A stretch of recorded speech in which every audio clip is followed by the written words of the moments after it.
Peace, what it is. So I'm in the middle of writing my book, right? And I stumbled upon something that is very intriguing. And it kind of made me pause from writing for a second because I got to kind of figure out how I'm going to put this in the book like this without touching on conspiracy theories and all that shit. Like, I'm trying to avoid that type of talk in this book. But I'm trying to teach to the average person. I want, anybody can pick up, here I go again. I want anybody to be able to pick up the book and get to a particular level of understanding, from no matter where they coming from in their understandings previously. But the point is, in the Bible, right? Proverbs 1 verse 7, okay? It says, the fear of the Lord is the beginning of knowledge.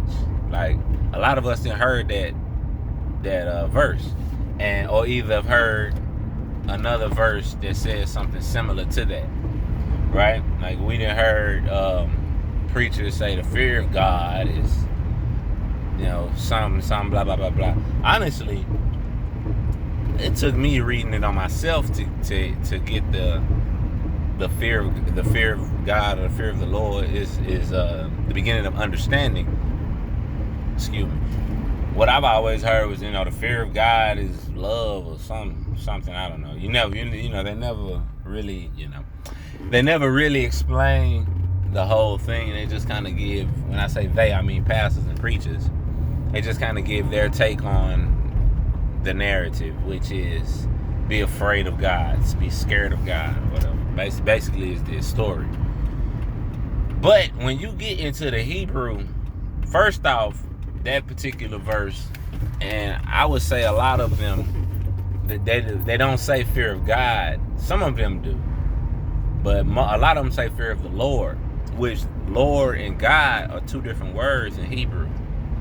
Like, in English, we loop those together, and I mean, we loop those together, and we're not necessarily wrong, being that there is but one creator, but the creator has many aspects, and this is essentially polytheism.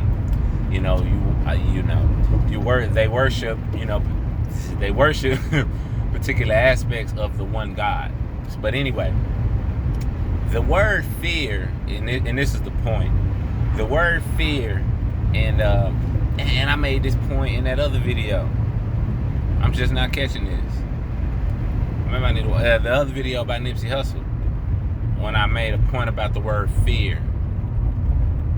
It was fear every man. That's what it was. And it's the same word. I mean, the Hebrew word is yara. It's yod, which is equivalent to a Y or an I in English. It's resh, which is equivalent to a R, and aleph, which is equivalent to the A. Yara. Okay? That word has two definitions in Hebrew in the Strong's Concordance. Alright? And one of the definitions is fear, to be afraid of. Right? But the other definition is to teach, to learn from. Alright? Now, which one is right? It can't both be right.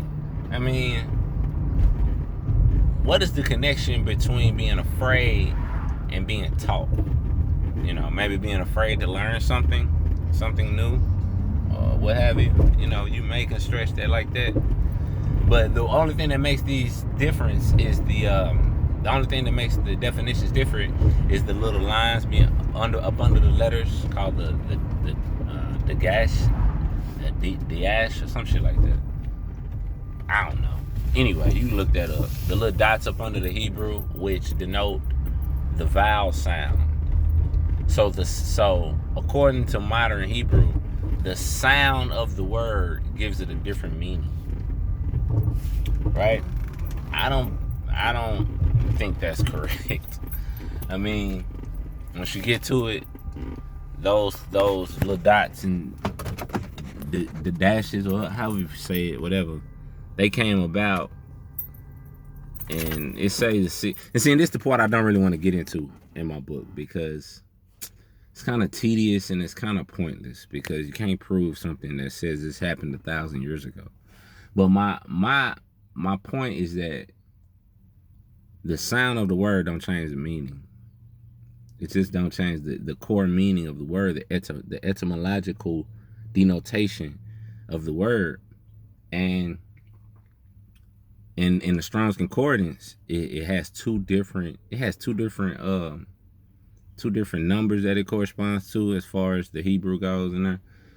But one is teach and one is fear. Now, the thing that I realized was the word Torah, which we even if you don't know Hebrew, you know the word Torah is the 5 books of the Hebrew Bible, the Torah, right? The first 5 books of the Bible was the Hebrew Bible, the Torah, okay, or the Pentateuch, some shit. I can't. Anyway, it's the Torah, right?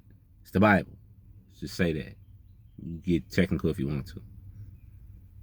The word Torah in Hebrew is Ta Yod Resh Aleph. And sometimes it may not be an aleph, it may be a he. But the root word of Torah is Yara. Now, what you think? You think the root word to Torah means fear or means to teach? You think the Torah is written to make people afraid of God, or do you think it's written to teach people about God? Okay, so when that word says the fear of the Lord is the beginning of knowledge, is it saying to be afraid of the Lord and that's the beginning of knowledge? Or is it saying to learn and that's the beginning of knowledge and wisdom? Learn wisdom, not. So look that up if you want to. Just letting you know, the transliterations from Hebrew to English is where a lot of the misinformation is about the Bible. And that's why we don't really understand what it's saying. And we got preachers and pastors telling us to feel guilty for all this old bullshit, when that really ain't what the Bible is about. It's science. So peace and love. Just leave it at that. Take it easy.